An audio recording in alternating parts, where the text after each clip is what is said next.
नमस्कार मित्रों, आप सभी लोगों का आपका यूट्यूब चैनल मैं भारत हूँ पर स्वागत है।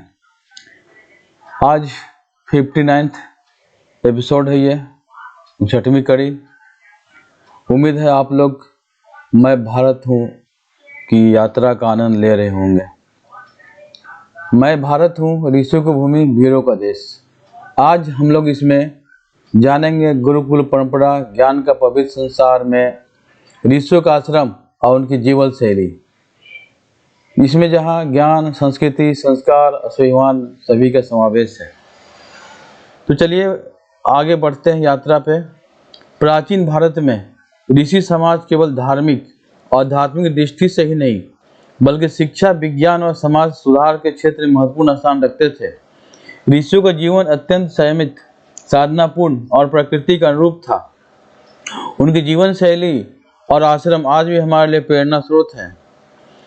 ऋषियों का आश्रम का क्या महत्व था? ऋषियों का आश्रम केवल निवास स्थल नहीं थे बल्कि ज्ञान, साधना और मानव मूल्यों का केंद्र थे। ये आश्रम जंगलों, नदियों किनारे, पहाड़ों या किसी शांत स्थान पर स्थित होते थे ताकि ध्यान, तपस्या और अध्ययन में बाधा न आए।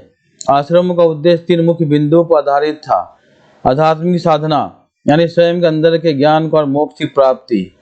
शिक्षा का प्रसार जिसमें वेद, उपनिषद, योग, आयुर्वेद, खगोल और अन्य विज्ञानों का अध्ययन और शिक्षण।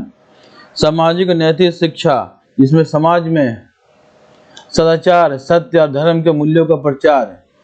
आश्रम का वातावरण और संरचना किस तरह का था? ऋषियों का आश्रम प्राकृतिक और शांत वातावरण में होता था। इसकी संरचना साधारण केवल व्यवस्थित होती थी। कुटिया झोपड़ियों में रहते थे, साधारण लकड़ी, पत्तों और मिट्टी से बनी हुई। प्रत्येक कुटी में 1 या 2 ऋषि रहते थे। प्रकृति के साथ समन्वय, आसपास पेड़ पौधे, जल स्रोत और उपजाऊ भूमि होती थी।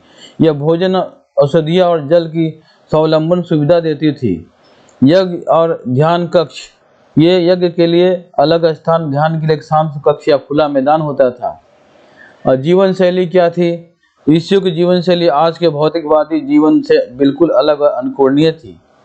आहार और भोजन क्या करते थे वो लोग? ऋषि मुनि लोग साधारण, शुद्ध और तात्कालिक, मुख्य रूप से फल, शाकाहार और हल्के अनाज। भोजन की मात्रा नियंत्रित और सीमित होती थी। दिनचर्या कैसा उनका होता था ये जानते हैं। सूर्योदय से पहले उठना और प्रातःकालीन ध्यान एवं साधना करना। दिन भर अध्ययन, शिक्षा, तपस्या और सेवा कार्य। सूर्यास्त के समय ध्यान और साधना। सामाजिक व्यवहार, अनुशासन में अहिंसा, सत्य, तपस्या और संयम उनकी जीवन नींव थे।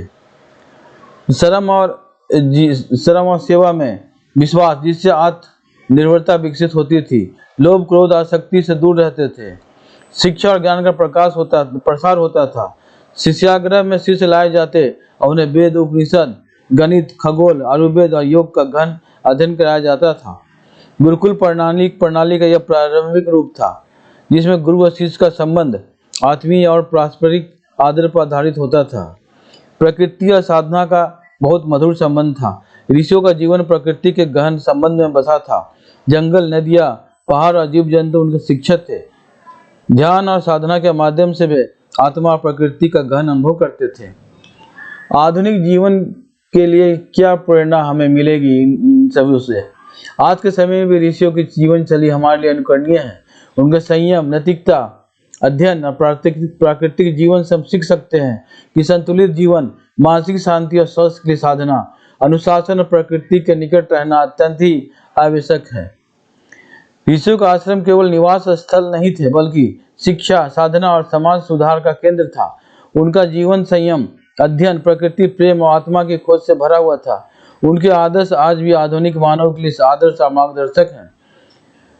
अब हम लोग जानते हैं प्राचीन काल में प्रमुख ऋषियों का आश्रम, उनके योगदान क्या था एक कैस्टेडोनिक रूप में। पहले लेते हैं वेद व्यास आश्रम। पर्वतों और जंगलों में स्थित था। महर्षि वेद व्यास ये भारत के प्राचीन जंगल एवं पर्वतीय क्षेत्र में निवास करते थे। इनका विशेष योगदान महाभारत, पुराणों, वेदों का संकलन, शिष्याग्रह प्रणाली के माध्यम से ज्ञान का प्रसार, धर्म नीति और समाज सुधार पर विशेष ध्यान।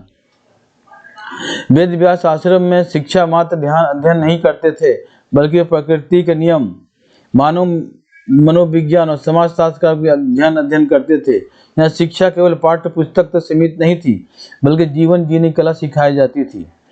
दूसरा, काशी के याज्ञवल्क्य के आश्रम। ये काशी के आसपास स्थित थी इनके आश्रम।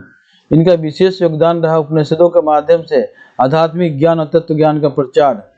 शिष्य और समाज में न्याय, मोक्ष और ध्यान की शिक्षा, कर्म ज्ञान का संतुलन सिखाया जाता था। याज्ञवल्क्य के आश्रम में शिष्य का निरंतर प्रश्न उत्तर शास्त्रार्थ करते थे, जिससे तार्किक सोच, विवेक और गहन अध्ययन का अभ्यास होता था। यह आश्रम नैतिक शिक्षा, आध्यात्मिक अनुशासन का केंद्र माना जाता था।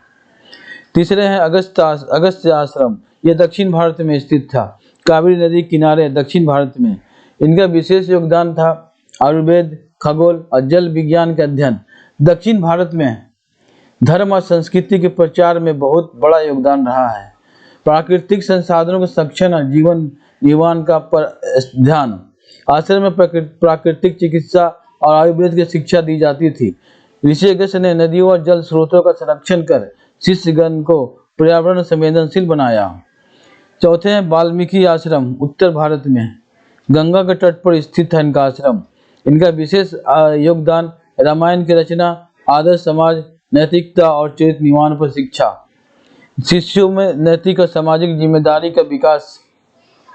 वाल्मीकि आश्रम में शिष्यों को जीवन के मूल्यों, सत्य और धर्म की शिक्षा दी जाती थी। रामायण के माध्यम से उन्होंने समाज में आदर्श, नेतृत्व और नैतिकता की भावना विकसित की। पांचवें है भृगु आश्रम। ये राजस्थान और गुजरात के पठारी क्षेत्र में इनका आश्रम स्थित था। ये इनका विशेष योगदान ज्योतिष, खगोल और प्राकृतिक विज्ञान का विकास रहा है। समाज में न्याय और धर्म का पालन, शिष्यों का अध्ययन और साधना के माध्यम से जीवन जीने की कला सिखाना। भृगु आश्रम में शिष्यों को ग्रह, नक्षत्र और मौसम विज्ञान के आधार पर कृषि, स्वास्थ्य और समाज के संचालन की शिक्षा दी जाती थी। इस प्रकार यह आश्रम न केवल आध्यात्मिक बल्कि वैज्ञानिक अध्ययन का भी केंद्र था। इन आश्रम, ऐसे बहुत से आश्रम रहे हैं, लेकिन वो बहुत बड़ी हो जाएगी वीडियो, इसलिए जो जो प्रमुख रहे हैं उनका हमने उल्लेख किया। इन आश्रम के माध्यम से हम देख सकते हैं कि प्राचीन ऋषि केवल साधक नहीं थे, बल्कि शिक्षक, समाज सुधारक, वैज्ञानिक और पर्यावरण प्रेमी भी थे। उनके आश्रम आज भी हमें साधना, अध्ययन, अनुशासन और नैतिक जीवन की प्रेरणा देते हैं। प्रमुख ऋषियों, उनके आश्रम, विशेष योगदान और शिष्य प्रणाली। चलिए आज इसका कंपैरिजन करते हैं। ऋषि का नाम, आश्रम, विशेष योगदान और शिष्य प्रणाली। महर्षि वेदव्यास के बारे में, इनका आश्रम था भारत के प्राचीन जंगल और पर्वतीय क्षेत्र में। विशेष योगदान महाभारत, पुराणों व वेदों का संकलन, धर्म, नीति और समाज सुधार में योगदान। शिष्य प्रणाली में शिष्यों को वेद, पुराण, धर्मशास्त्र और जीवन मूल्यों का गहन अध्ययन कराया जाता था। गुरु शिष्य परंपरा आधारित थी। दूसरे महर्षि याज्ञवल्क्य, इनका आश्रम काशी, वाराणसी के आसपास था।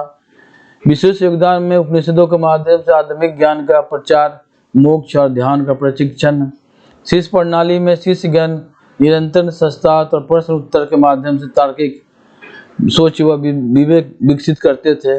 महर्षि अगस्त्य आश्रम, इनका कावेरी नदी किनारे दक्षिण भारत में था। इनका विशेष योगदान आयुर्वेद, खगोल, जल विज्ञान का अध्ययन, धर्म और संस्कृति का प्रचार। शिष्य प्रणाली के अंतर्गत शिष्यों को प्राकृतिक चिकित्सा, आयुर्वेद और पर्यावरण संवेदनशीलता की शिक्षा दी जाती थी। महर्षि वाल्मीकि गंगा के तट पर थे। रामायण की रचना इन्होंने की। आदर्श समाज और नैतिकता का प्रचार किया। शिष्यों में नैतिक और सामाजिक जिम्मेदारी का विकास किया। जीवन मूल्यों को प्रशिक्षण दिया। भृगु ऋषि, इनका स्थान राजस्थान और गुजरात के पठारी क्षेत्र में था। इन्होंने ज्योतिष, खगोल, सांस्कृतिक, प्राकृतिक विज्ञान, समाज में न्याय और धर्म का पालन किया। शिष्यों को ग्रह, नक्षत्र, मौसम विज्ञान और कृषि आधारित अध्ययन कराया जाता था। साधना और अध्ययन का संतुलित प्रशिक्षण दिया जाता था। इस तालिका से स्पष्ट होता है कि प्रत्येक ऋषि का आश्रम केवल निवास या साधना स्थल नहीं था, बल्कि ज्ञान, विज्ञान, समाज सुधार और आध्यात्मिक शिक्षा केंद्र था। शिष्य प्रणाली गुरु शिष्य परंपरा आधारित थी, जिसमें अध्ययन, साधना और नैतिक शिक्षा का संतुलन अत्यंत महत्वपूर्ण था।